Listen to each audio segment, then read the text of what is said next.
You think you know the story of Pearl Harbor, the surprise attack, the burning battleships, the date which will live in infamy.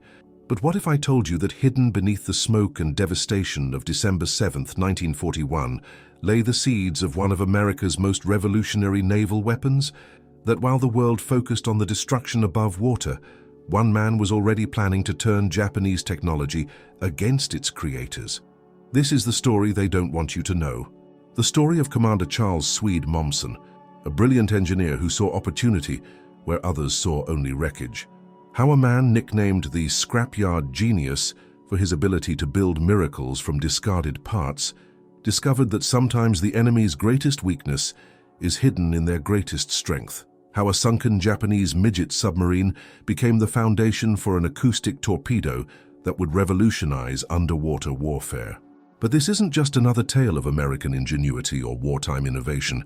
This is the untold story of how one man's obsession with understanding enemy technology led to the creation of the Mark 37 acoustic torpedo, a weapon so advanced that it remained classified for decades after the war ended.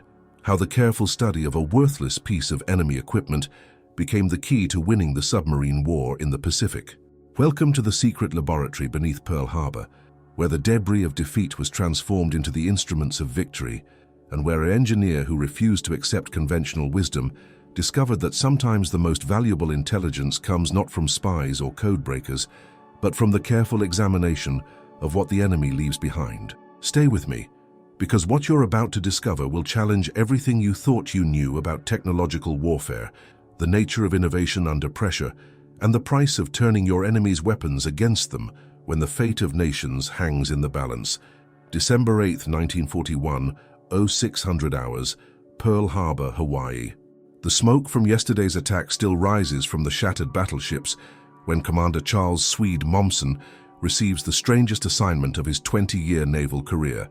At 45, Mommsen is already a legend in the Navy's engineering community, known for his unconventional solutions to impossible problems and his ability to create sophisticated equipment from whatever materials happen to be available. His colleagues call him the scrapyard genius, a nickname that reflects both his resourcefulness and his willingness to ignore regulations when innovation demands it. Mommsen earned his reputation during the 1930s by developing revolutionary submarine rescue techniques, including the Mommsen lung, a breathing apparatus that has saved dozens of sailors from sunken submarines. But his real talent lies in reverse engineering, the ability to examine enemy equipment and understand not just how it works, but how it can be improved or adapted for American use. "Swede, I've got a job for you," says Captain William Deacle Parsons, the Navy's chief ordnance officer, as he leads Mommsen through the devastation of the harbor, something that requires your particular talents. Parsons stops beside a small crane that's pulling something from the shallow water near the harbor entrance. As the object breaks the surface, Mommsen gets his first look at what will become his obsession for the next 2 years. A Japanese Type A midget submarine, one of 5 that participated in the Pearl Harbor attack. The submarine is tiny compared to the fleet boats that Mommsen is accustomed to working with, only 78 feet long and weighing just 46 tons. But even damaged and waterlogged, it represents the most advanced submarine technology that American intelligence has ever captured intact. "The brass wants us to study it," Parsons explains, as the submarine is lowered onto a specially constructed cradle. "Figure out how it works, what makes it tick, maybe learn something about Japanese submarine capabilities." Mommsen circles the captured submarine like a mechanic examining a broken-down car, his trained eye already identifying the design features that make this vessel unique. The hull shape is more streamlined than anything in the American inventory. The control surfaces are positioned for maximum maneuverability, and most intriguingly, the torpedo tubes appear to be designed for weapons that are significantly more advanced than anything the US Navy currently possesses. "What's the timeline for this analysis?" Mommsen asks, though he's already mentally planning the disassembly process that will reveal the submarine's secrets. "Take as long as you need," Parsons replies. "But remember, this is classified at the highest levels. Whatever you learn stays in this facility until further notice." The facility that Parsons refers to is a hastily constructed workshop in the basement of the Pearl Harbor Naval Shipyard, a space that will become Momsen's private laboratory for the duration of the war. It's equipped with machine tools, testing equipment, and most importantly, the kind of security that allows for the examination of captured enemy technology without interference from curious observers. Momsen's team for this project consists of 6 hand-picked specialists who share his passion for understanding how things work. Lieutenant Commander Robert Chen, a mechanical engineer who specializes in propulsion systems. Lieutenant James Martinez, an electrical engineer with expertise in control systems. Chief Petty Officer Danny Washington, a machinist who can fabricate parts to tolerances measured in thousandths of an inch. Petty Officer First Class Michael O'Brien, an electronics technician who understands the emerging field of sonar technology. Petty Officer Second Class Tommy Kowalski, a weapons specialist with experience in torpedo design, and Seaman First Class David Park, a photographer and draftsman who will document every aspect of their discoveries. "The gentlemen," Momsen tells his team as they gather around the captured submarine, "we're about to take apart the most advanced piece of enemy technology we've ever captured.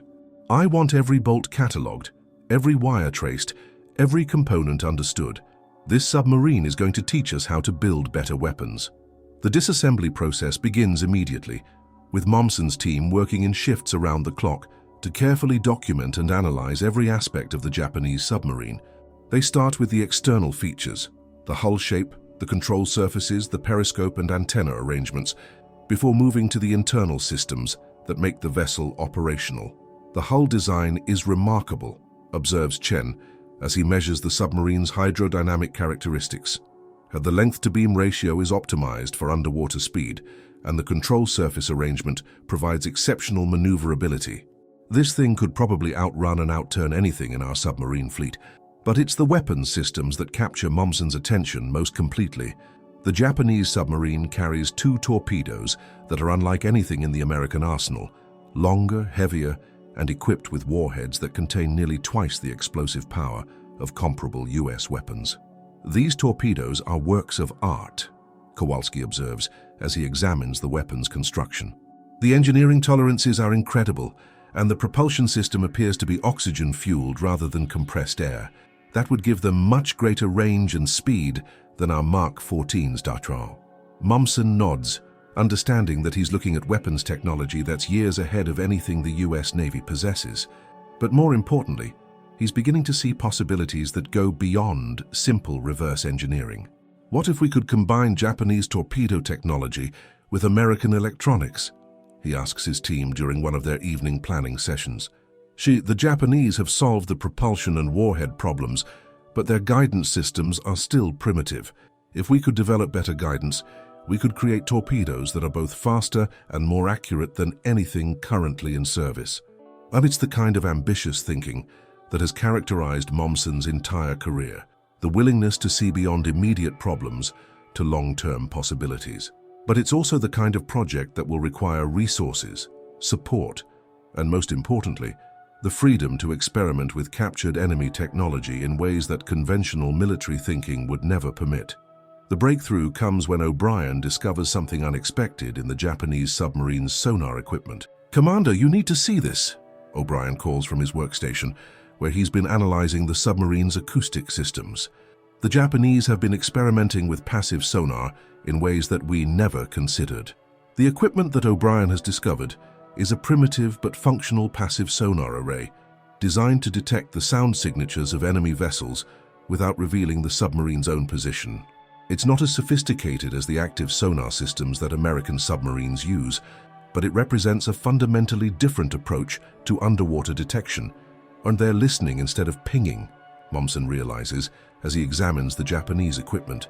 And this gives them the ability to track targets without being detected themselves. The implications of this discovery extend far beyond submarine tactics. If passive sonar can be used to detect enemy vessels, it can also be used to guide weapons toward those vessels.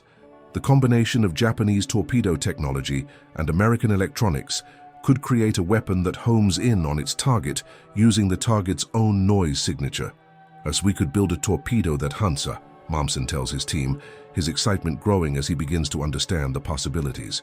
"A weapon that doesn't just travel in a straight line, but actually seeks out and follows its target. The concept of an acoustic homing torpedo is so revolutionary that it challenges fundamental assumptions about naval warfare. Traditional torpedoes are essentially underwater artillery shells fired in the general direction of a target with the hope that they'll hit something important. But an acoustic torpedo would be more like a guided missile, capable of adjusting its course to follow a moving target. The technology exists, Chen observes, as the team discusses the feasibility of Mumsen's concept. The Japanese have given us the propulsion system, and we have the electronics expertise to build a guidance system. The question is whether we can combine them into a practical weapon. But combining Japanese and American technology will require more than just technical expertise. It will require the kind of bureaucratic maneuvering and political support that can overcome the military's natural resistance to unproven innovations. The first obstacle comes from Mumsen's own superiors, who are skeptical about the value of spending resources on experimental weapons when the Navy needs proven systems that can be deployed immediately. "Swede, I appreciate your enthusiasm," Captain Parsons tells Mumsen during a progress review. "But we need weapons that can win battles today, not theoretical systems that might be ready in 2 years." "Sir, with respect, this isn't theoretical," Mumsen replies, pointing to the components he's salvaged from the Japanese submarine. "The technology is proven.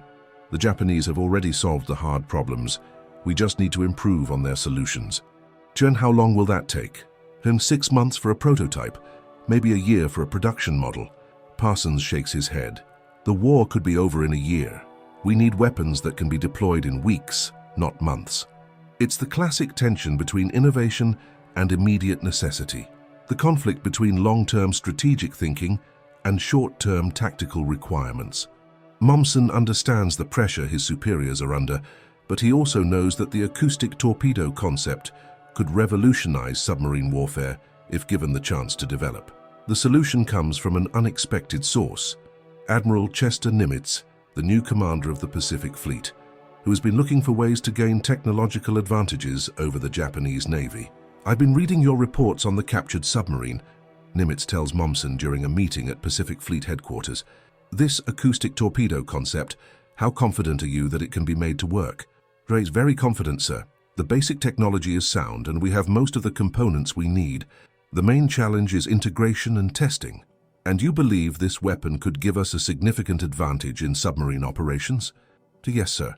A torpedo that can home in on its target would be far more effective than anything currently in service. It could change the entire nature of submarine warfare."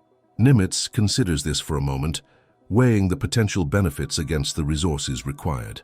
"Very well, Commander. You have my authorization to proceed with development, but I want regular progress reports, and I want to see results within 6 months." The authorization from Admiral Nimitz gives Mumsen the support he needs to begin serious development of the acoustic torpedo, but it also puts enormous pressure on his team to deliver results quickly. They're no longer just studying captured enemy technology.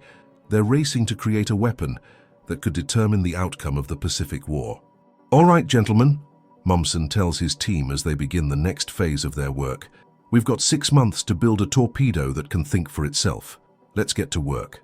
The development process that follows will test every skill Mumsen and his team have developed during their careers, requiring them to combine Japanese engineering with American innovation in ways that have never been attempted before. They'll have to solve problems that don't exist in any textbook, overcome obstacles that no one has ever faced, and create a weapon that exists only in their imagination. But most importantly, they'll have to prove that sometimes the most valuable intelligence comes not from spies or codebreakers, but from the careful study of what the enemy leaves behind. March 15, 1942. The basement laboratory beneath Pearl Harbor has been transformed into something that resembles a cross between a machine shop and a mad scientist's laboratory, where the debris of war is being rebuilt into instruments of victory. Commander Mumsen stands before a workbench covered with components salvaged from the Japanese midget submarine, each piece carefully catalogued and analyzed for its potential contribution to the acoustic torpedo project. The torpedo's propulsion system is based on the Japanese oxygen fuel design, but modified with American manufacturing techniques that make it more reliable and easier to produce. The warhead uses American explosives, but incorporates Japanese fusing mechanisms that have proven more sensitive and reliable than existing US designs. But the real innovation lies in the guidance system that Mommsen's team has developed from scratch. The passive sonar array is working better than we hoped, reports O'Brien, who has been leading the development of the torpedo's acoustic homing system. We can detect and track surface vessels at ranges up to 2,000 yards, and the signal processing is sophisticated enough to distinguish between different types of targets. The acoustic guidance system represents a revolutionary approach to torpedo design, using the target's own noise signature to guide the weapon to its destination. Unlike traditional torpedoes that travel in straight lines, the acoustic torpedo can adjust its course continuously, following a moving target even if it changes speed or direction. How accurate is the homing system? Mommsen asks, studying the test data that O'Brien has compiled. In controlled tests, we're achieving hit rates of over 80% against stationary targets and about 60% against moving targets. That's compared to maybe 10% for conventional torpedoes under similar conditions. The improvement in accuracy is dramatic, but Mommsen knows that laboratory tests are very different from combat conditions. The acoustic torpedo will have to work in the chaotic environment of naval warfare, where multiple ships, explosions, and other noise sources can confuse even the most sophisticated guidance systems. We need to test it under realistic conditions, Mommsen decides. Set up a trial with actual ships, multiple targets, realistic noise levels. I want to know how this thing performs when it's not in a controlled environment. The test that follows takes place in the waters off Oahu, using decommissioned vessels as targets and a specially modified submarine to launch the prototype torpedoes. It's the first time the acoustic torpedo has been tested outside the laboratory, and the results will determine whether Mommsen's project moves forward to production or ends as an interesting but impractical experiment. Torpedo in the water, reports Lieutenant Martinez from the test submarine's fire control station. Acoustic guidance system is active, target bearing 090 degrees, range 1,500 yards. Mommsen watches through the submarine's periscope as the torpedo begins its run toward the target vessel, a retired destroyer that's been stripped of armament and converted for use as a target. Unlike conventional torpedoes that leave a visible wake, the acoustic torpedo runs deep and silent, its presence revealed only by the sophisticated tracking equipment that Mommsen's team has installed for the test. His torpedo is tracking normally, O'Brien reports from his monitoring station. Acoustic signature is strong and clear. Guidance system is responding to target movement. The target destroyer begins evasive maneuvers, changing course and speed in an attempt to avoid the approaching torpedo. It's exactly the kind of situation where conventional torpedoes would miss their targets, requiring submarine commanders to fire multiple weapons in the hope that one might find its mark. But the acoustic torpedo adjusts its course smoothly, following the target's movements with the persistence of a hunting animal. The weapon's guidance system processes the changing acoustic signature continuously, calculating intercept courses and adjusting the torpedo's path to maintain contact with its target. "Direct hit!" Martinez shouts as the torpedo strikes the target destroyer amidships, its warhead detonating in a tremendous explosion that sends debris flying hundreds of feet into the air. The acoustic guidance worked perfectly. The torpedo followed the target through 3 course changes and still scored a direct hit. The success of the first live test validates Mommsen's concept and proves that the acoustic torpedo can work under realistic conditions. But it also reveals problems that will need to be solved before the weapon can be deployed operationally. The torpedo is too sensitive to background noise, O'Brien observes during the post-test analysis. In a real combat situation, with multiple ships and explosions, the guidance system might lock onto the wrong target or become confused by acoustic interference. Can we filter out the background noise?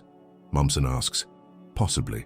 We could develop algorithms that recognize specific ship signatures, or we could use frequency analysis to focus on the acoustic characteristics of particular target types. The development of improved signal processing becomes the next major challenge for Mommsen's team, requiring them to understand not just the technical aspects of acoustic detection, but the operational realities of naval warfare. They need to create a guidance system that can distinguish between friendly and enemy vessels, that can maintain target lock in the presence of multiple noise sources, and that can adapt to the changing acoustic environment of a naval battle. The solution comes from an unexpected source, the study of biological sonar systems. It is dolphins and whales have been solving these problems for millions of years, observes Dr. Sarah Walsh, a marine biologist who has been brought in to consult on the Acoustic Guidance Project. Here they can navigate and hunt in environments with multiple acoustic sources, distinguishing between different types of targets based on their sonar signatures. The biological approach to acoustic processing leads to breakthrough innovations in the torpedo's guidance system. Instead of trying to filter out all background noise, the new algorithms learn to recognize and track specific acoustic patterns, much like a dolphin hunting fish in a crowded ocean. We're essentially teaching the torpedo to hunt, explains Chen as he describes the new guidance algorithms. The system learns to recognize the acoustic signature of different ship types and can maintain target lock even in complex acoustic environments. But developing the technology is only half the battle. Mumsen also has to overcome the bureaucratic resistance that greets any revolutionary innovation in military organizations. The concept is interesting, admits Rear Admiral William Shroused Buller Halsey during a briefing on the acoustic torpedo project. But I'm concerned about reliability. What happens if the guidance system fails?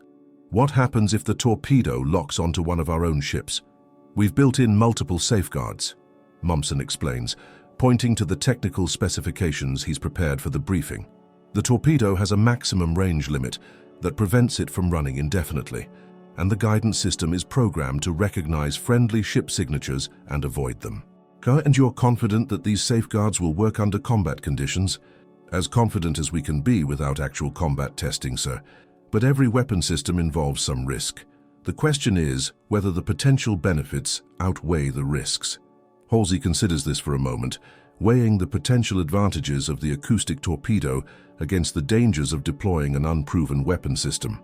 How many torpedoes can you produce and how quickly? With current resources, maybe 50 torpedoes in the first 6 months, increasing to 200 per month once production is fully established. And that's not enough to equip the entire submarine fleet. How do we decide which boats get the new torpedoes? It's a question that goes to the heart of military resource allocation and strategic planning. The acoustic torpedo is clearly superior to existing weapons, but limited production means that only a small number of submarines can be equipped with the new technology. I recommend starting with our most experienced submarine commanders, Mumsen suggests. The acoustic torpedo requires different tactics than conventional weapons, and experienced commanders will be better able to adapt to the new capabilities. The decision to begin limited production of the acoustic torpedo represents a major commitment of resources and a significant risk for the Navy's leadership. If the weapon fails in combat, it could cost lives and waste valuable materials that could have been used for proven systems. But if it succeeds, it could give American submarines a decisive advantage in the Pacific War. Very well, Commander, Halsey decides. You have authorization to begin production of 100 acoustic torpedoes for initial deployment, but I want detailed reports on every combat use, and I want to know immediately if there are any problems with the system. The transition from development to production brings new challenges that test Mumsen's abilities as both an engineer and a manager. Creating a few prototype torpedoes in a laboratory is very different from establishing a production line that can manufacture hundreds of weapons to precise specifications. We need to standardize the manufacturing process, observes Washington, who has been working on production planning. Every torpedo has to be identical in terms of performance, but we also need to be able to produce them quickly and efficiently. The manufacturing challenges are compounded by the need to maintain absolute secrecy about the acoustic torpedo project. The weapon's effectiveness depends partly on surprise. If Japanese forces learn about the acoustic guidance system, they can develop countermeasures that reduce its effectiveness. Security is going to be a major issue, warns Captain Parsons during a meeting about production planning. We can't have hundreds of workers building these torpedoes without some of them figuring out what makes them special. The solution involves compartmentalizing the production process so that no single worker or facility has complete knowledge of the torpedo's capabilities. The guidance system is manufactured at one location, the propulsion system at another, and final assembly takes place at a secure facility where only cleared personnel have access. It's like building a jigsaw puzzle where each person only sees one piece, Mommsen explains to his team. Everyone knows they're working on something important, but only a few people understand the complete picture. But the most important test of the acoustic torpedo will come not in the laboratory or the factory, but in the waters of the Pacific, where American submarines are engaged in a desperate struggle against Japanese naval forces. The first combat deployment of the acoustic torpedo is scheduled for June 1942, when USS Wahoo, under the command of Lieutenant Commander Dudley Frafrus Mushij Morton, will carry 12 of the new weapons on a patrol in Japanese-controlled waters. Morton is one of our most aggressive submarine commanders, Admiral Nimitz tells Mommsen during a final briefing before the deployment. If anyone can prove the value of your acoustic torpedo, it's him. Mommsen nods, understanding that the success or failure of Morton's patrol will determine the future of the acoustic torpedo project. 2 years of work, innovation, and bureaucratic maneuvering have led to this moment. The test of whether a weapon born from the study of enemy technology can give American forces the advantage they need to win the war in the Pacific. The torpedo is ready, sir, Mommsen reports. Now we'll find out if it can do what we designed it to do. The acoustic torpedo is about to face its ultimate test in the crucible of combat, where theoretical capabilities become matters of life and death, and where the difference between success and failure can determine the fate of nations. June 28, 1942, 0400 hours, Western Pacific, 200 miles southeast of Japan. USS Wahoo glides silently through the dark waters, her crew at battle stations as they approach what could be the most important submarine attack of the Pacific War. Lieutenant Commander Dudley "Mush" Morton peers through the periscope at a sight that would make any submarine commander's heart race. A Japanese convoy consisting of 6 merchant vessels and 4 escort destroyers, steaming in formation toward the Japanese home islands. It's exactly the kind of target that the acoustic torpedo was designed to destroy. Its range to lead merchant vessel, 2,800 yards, reports Lieutenant Richard O'Kane, Wahoo's executive officer. Convoy speed 8 knots, zigzag pattern Charlie.T. Morton nods, calculating the attack geometry while considering the revolutionary weapons that his submarine carries. 12 Mark 37 acoustic torpedoes, the product of Commander Mommsen's 2-year development program, represent the most advanced underwater weapons in the world, but they're also completely unproven in combat, and Morton understands that he's about to conduct the most important weapons test in naval history. "This is it, gentlemen," Morton tells his crew over the submarine's intercom. "We're going to find out if these new fish can do what the engineers claim they can do." The attack plan that Morton has developed takes advantage of the acoustic torpedo's unique capabilities. Instead of the traditional approach of firing multiple torpedoes in a spread pattern, hoping that one might hit its target, Morton plans to fire individual torpedoes at specific targets, relying on the acoustic guidance system to ensure hits. "Prepare tubes 1 through 4, Morton orders. "Set depth 12 feet, acoustic guidance enabled." The torpedo room crew goes through the familiar routine of preparing weapons for launch, but there's an undercurrent of excitement and nervousness that reflects their understanding of what they're about to attempt. These torpedoes represent a new era in submarine warfare, and everyone aboard Wahoo knows that they're making history. "Pull tubes 1 through 4 ready in all respects," reports Chief Torpedoman's mate James Phillips from the torpedo room. Morton takes one final look through the periscope, confirming the positions and courses of the Japanese vessels. The convoy is following a predictable zigzag pattern, changing course every few minutes in an attempt to avoid submarine attacks. But the acoustic torpedoes should be able to follow these course changes, maintaining contact with their targets regardless of evasive maneuvers. Fire 1. The first acoustic torpedo leaves Wahoo's forward torpedo tube with the familiar whoosh of compressed air, but unlike conventional torpedoes, it immediately begins searching for its target using the passive sonar array that Mommsen's team has developed. Within seconds, the torpedo's guidance system has locked onto the acoustic signature of the lead merchant vessel and begun adjusting its course to intercept. "Torpedo running normally," reports Sonarman First Class Danny Chen from his listening post. As acoustic guidance is active, torpedo is tracking toward the target. Morton watches through the periscope as the Japanese convoy continues its approach, unaware that death is swimming toward them through the dark water. The lead merchant vessel, a large cargo ship loaded with supplies for Japanese forces in the Pacific, maintains its course and speed, following the zigzag pattern that has proven effective against conventional torpedo attacks. You fire two. The second acoustic torpedo targets the largest escort destroyer, a vessel whose destruction would significantly reduce the convoy's defensive capabilities. Like its predecessor, the torpedo immediately begins homing in on its target's acoustic signature, adjusting its course to follow the destroyer's movements. Two torpedoes running, both tracking normally, Chen reports. An estimated time to target, 4 minutes. Morton continues the attack with methodical precision, firing the third and fourth torpedoes at additional targets while maintaining his submarine's position and preparing for the inevitable counterattack that will follow the torpedo impacts. Bash all torpedoes away, O'Kane reports. 4 fish in the water, all tracking toward their assigned targets. The next 4 minutes pass with agonizing slowness as Morton and his crew wait to see whether the acoustic torpedoes will perform as designed. Through the periscope, Morton can see the Japanese convoy continuing its approach, still unaware of the weapons that are swimming toward them through the depths. First torpedo should be reaching its target. Now, Chen announces, checking his stopwatch.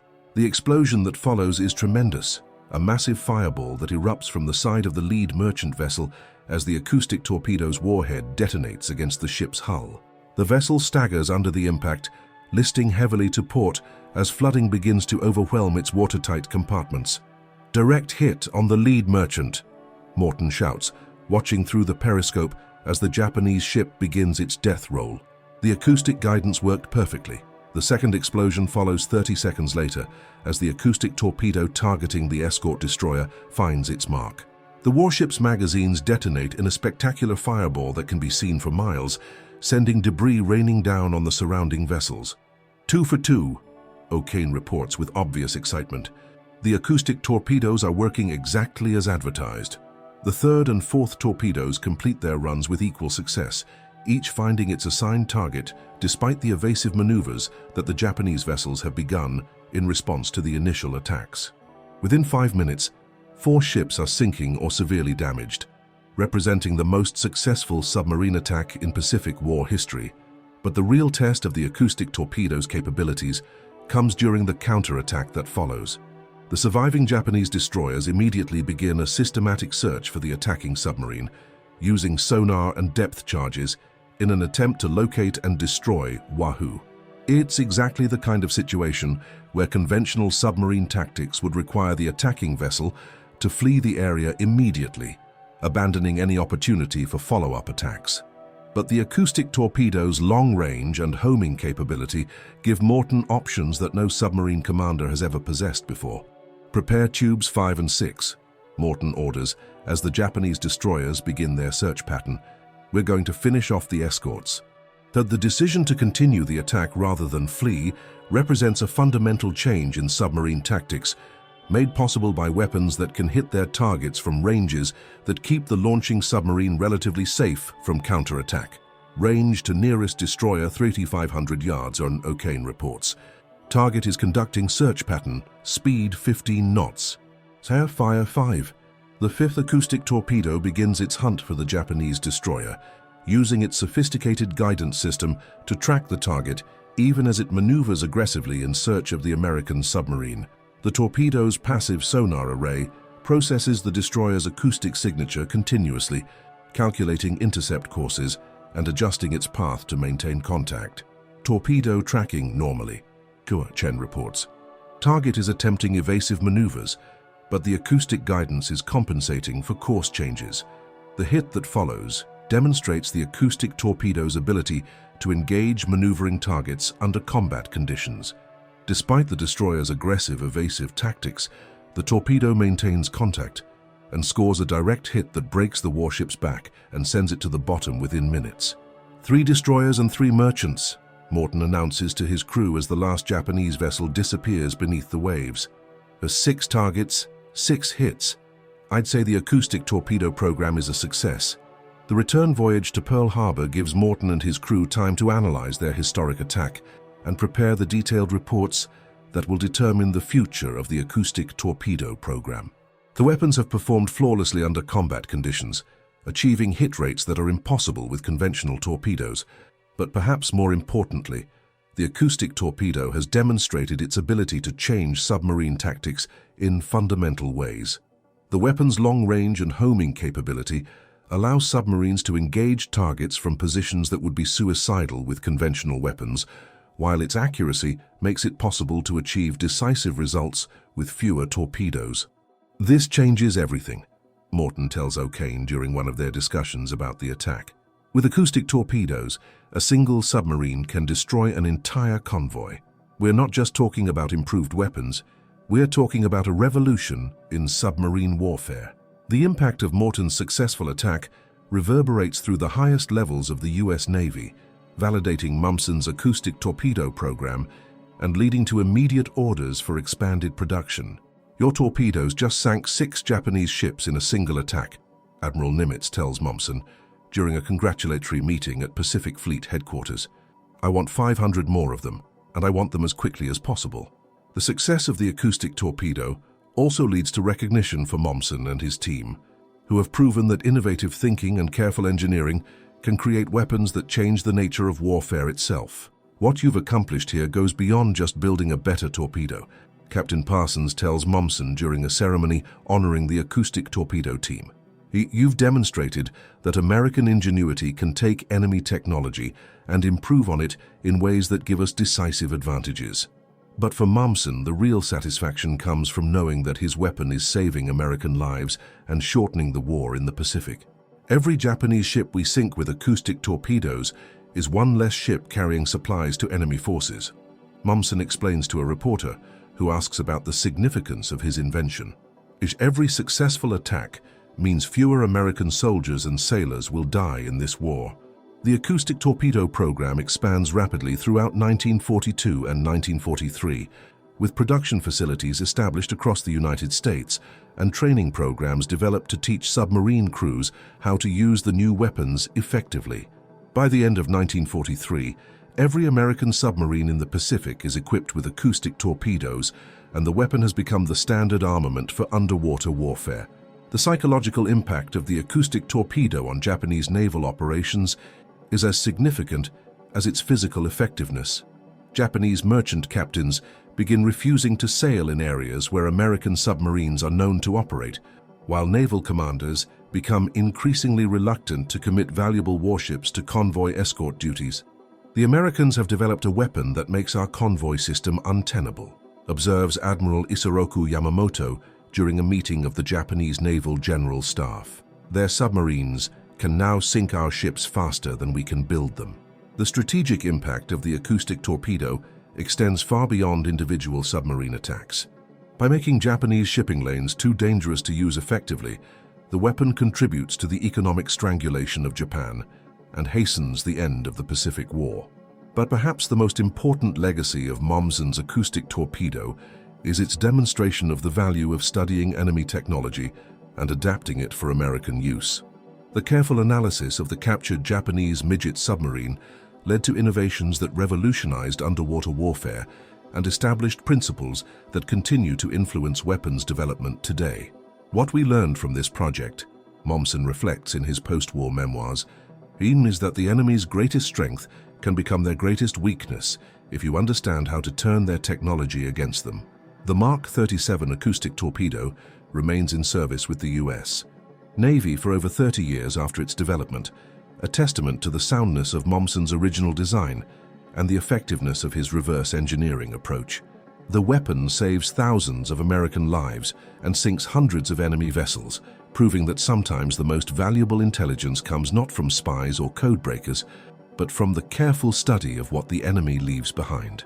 The lesson of Mommsen's acoustic torpedo isn't just about technological innovation or the importance of reverse engineering. It's about the power of seeing opportunity where others see only problems, the value of understanding your enemy's capabilities better than they understand them themselves, and the courage to pursue revolutionary ideas even when conventional wisdom suggests they're impossible. Mommsen's success came from his willingness to look beyond the obvious applications of captured enemy technology and see possibilities that no one else had considered. His acoustic torpedo represented not just an improvement on existing weapons, but a fundamental reimagining of how underwater warfare could be conducted. The project also demonstrates the importance of persistence in the face of bureaucratic resistance and the value of building coalitions of support for innovative ideas. Mommsen's acoustic torpedo succeeded, not just because it was technically superior, but because he was able to convince skeptical superiors that revolutionary weapons were worth the risks and resources required to develop them. Stories like this remind us that innovation often comes from the careful study of existing solutions rather than the creation of entirely new technologies, that the most effective weapons are frequently adaptations of enemy capabilities, and that the willingness to learn from your adversaries can provide advantages that pure technological superiority cannot match. That's what we explore here, the moments when captured enemy technology becomes the foundation for revolutionary innovations, when the debris of defeat is transformed into the instruments of victory, when the careful study of what the enemy leaves behind reveals the keys to winning the war. If you believe these stories matter, if you want to understand how real innovation happens under the pressure of wartime necessity, then subscribe to this channel and hit that notification bell. Because there are so many more stories like this one, waiting to be told with the depth and complexity they deserve. You won't want to miss what we discover next.